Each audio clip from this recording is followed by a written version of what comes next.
Prime Minister Winston Churchill boldly led Britain into victory in World War II, but 25 years before that, he championed a World War I military attack that ended in disaster. Gallipoli. Fighting for a narrow strip of water in the Dardanelles at the end of the Aegean Sea, which separates Europe from Asia, many battles have been fought for the Dardanelles, but on the 25th of April, Britain, France and her colonial troops clashed with the Ottomans for the birth of nations, the last victory of the Ottoman Empire, and the fall and the rise of Winston Churchill. Hardship and death would describe Gallipoli. The Dardanelles had a rich history where the Greeks fought the Persians in the siege of Troy, and the Greeks would enter and defeat the Persians through the Trojan horse. Now the Brits had their own Trojan horse, the SS Clyde. The storm clouds were all over Europe as Turkey watched from the sidelines as who to join.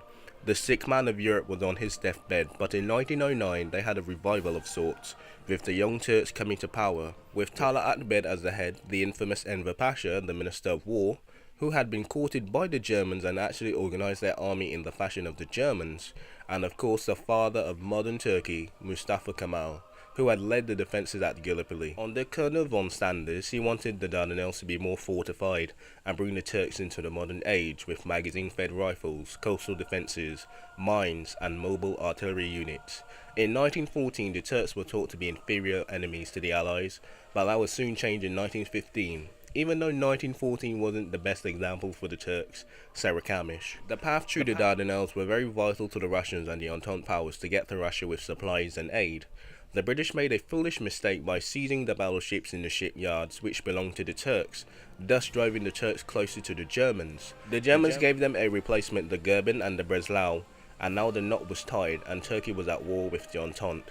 An old rivalry with the Russians, a new hatred for the British and the French. They steamed into the Black Sea, and by the time the race to the sea had ended in Europe, they were already trenches and stalemate on the Western Front. And now they had a new enemy of Turkey, the Russians being defeated at Tannenberg and the Masurian Lakes. The Allies looked for a way to save Russia, and they saw the way. It was true, the Dardanelles. Winston Churchill had a plan when the war broke out about steaming into the Dardanelles and making the Turks surrender, and now they would have a gateway to Russia, and Lord Kitchener put his plan into action. Of course with a few modifications. The plan would require old and aging battleships to storm into the Dardanelles and point the guns at Constantinople. They taught the Turks to a pushover. They used 12 battleships including the HMS Queen Elizabeth, the French would use 6, and while the Russians were tied up in the Black Sea, they would lend a hand there. Sea Lord Jackie Fisher objected to this as he said even though the dreadnoughts are expendable, the crews were not, and they needed them to fight the Germans in the North Sea. But the plan went ahead anyway, and Phase 1 began. Phase 1, the British wanted to make sure on February and March 1915 they opened fire on the tips of the Dardanelles to destroy the coastal batteries and defences and scare away the Turks. The Marines were set up on Sed Alibar, later known as Cape Helles, on the European side, or Turkey, and on the Aegean side at Kumkumkale. The Marines actually broken through and were actually forced back by the Turks, however, which gave them ample time to prepare for the Entente. They destroyed the fortresses and coastal batteries, but the sad irony was that this was the most damage ever done by the campaign itself. Phase 2, now the British wanted to secure the beachheads, and now they needed a general. Sir Ian Hamilton. He was on the Kitchener in the Sudan, and like many on the Kitchener, he would not dare question Kitchener. After all, he was the Kitchener, the face of Khartoum. Hamilton was a gifted general, though he would not make the same mistakes again and again. There were some men that were the same as him but varied in leadership skills. Birdwood was loved by the Anzacs, but Al Westington found himself making the same mistakes over and over again during the campaign. Hamilton gave full control to the staff officers, making missed opportunities and losses and great gains very obsolete. And while he was liked for caution and charm, there was to be a rough and swift action here. The Turks were prepared for the Brits. And now the battle that would define the Anzacs was about to begin. Phase 3. The news rat was sent out at night on the 7th of March 1915 to lay mines where the Dardanelles entrance laid. He was undetected and laid 20 or so mines along the entrance. The mine removers were sent to deal with him, but the Turks saw them and they were slow moving, and they were the perfect targets for attack, as they were hit by shore batteries and trolleys were destroyed in minutes. The mines still laid intact. The British wanted a swift victory and to deal with the coastal batteries, and they went upstream to deal with them. At the Narrows, they were proven costly as they were funneled into fire and quickly dealt with. The ships who remained tried to do a full port bow home, but the Nusrat's mines were paying off with the Turks, as the French ship's Bovie was struck and sunk in 30 seconds, and so did 690 of her crew. A terrible day for the Allies. Irresistible, and the ocean sank.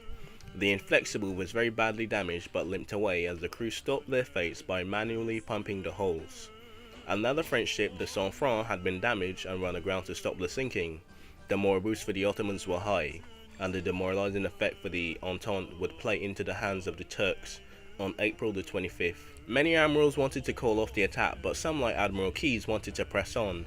It was seen that the army and the navy must be combined into forces, and they must take the land and the straits together. Phase 4. The army was sent without no proper planning, and the marines who were on the beaches of the Dardanelles were ignored. They sent the Scottish Regiment, the Royal Navy Detachment, some forgotten men like the Africans and the Indians, and the Gurkhas, the French, and of course, the Australian and New Zealand Army Corps, better known as the Anzacs. They were actually making their way to the Western Front, but they were diverted to the shores of Gallipoli. While the Allies amassed on the shores, the Germans and the Ottomans planned for the Allies, and they sent 2 divisions to the Aegean coast, and they had 4 remain on the peninsula. And one of these divisions was commanded by Mustafa Khamal, and he was to be acting like a mobile unit of sorts, especially with artillery. The date was set, April the 25th, 1915. They thought that they would be nothing more than token resistance, and with a force of over 75,000 men, it was the biggest amphibious landing the world has ever seen. We continued loading operations during the day and embarked at 4:30 p.m. We lay in the stream until next day. It was the sight of a lifetime to see so many vessels at port. It must have been over 200, maybe more. Many of them carried French troops. Every kind of ship is arriving. Battleships, battle cruisers, light cruisers, torpedo boats, submarines. A seaplane was launched from the aeroplane ship, circled around the harbour, a great sign of strength of our forces. They had arrived, the British and the French, totaling 75,000 men, would make the greatest sea invasion the world has ever seen. They were put onto the shores of Gallipoli, and most men would stay there. The Anzacs were put further up into the rear, while the crab shoots were placed at Cape Helles. The Anzacs were landed further south near Gabi Temper, and this would later be known as Anzac Cove. A mile further north they were supposed to be landed, but strong currents and navigational errors by the Navy were to blame. It was lightly defended, so the Anzacs rushed ahead without even consolidating the shorelines. Khamal called in for the defences of the ridge, so the Anzacs wouldn't have the high ground. The over-enthusiasm caused many casualties, but some actually made it to the top and saw the Dardanelles. At the end of the day, this was a great chance, and it was lost. Over at Cape Helles, the British had mixed success. The Turks had warnings at V Beach and W Beach. The V Beach actually provided the most iconic images of the campaign. River Clyde ran ashore. It was made into a makeshift landing craft. As the doors opened, the sea turned red. The men rushed down the makeshift boardwalk and ran into the consolidated and concentrated fire of the machine gun nest. Aerial scouts said that the sea ran red with blood 50 meters away from the shore. They were on the beach until nightfall from machine gun fire, when they charged through the cover of night to get off the beach. W Beach was actually more fortified, and men rowed ashore. They were cut down by MG fire. Men were shot as they sat. The men were huddled together to keep upright, so you never knew a dead man until you got up. They rowed ashore and took the beach, and they got 6 Victoria Crosses before breakfast, and Hamilton was so moved by this that he named the beach Lancaster Landing. Only on S Beach, where the Welsh dug themselves in, would be the only success to the day, thanks to naval covering fire and the efforts of X Beach, where they were no more than sand and little cliffs that were secured by the Royal Fusiliers as they took over. The objective of the day was to capture Achi Baba and the town close to it called Cardiffia, and the men of Y Beach actually waited on top of the hill as the advantage slipped away. That was because 2 British generals didn't know who was to be in command, and of course they fought over it and no moves were made, and all that advantage slipped away. After the Ottomans made Cardiffia into a fortress basically after the first day's failure and the advantage slipped away, Hunter Weston now wanted to start the first battle of Cardiffia.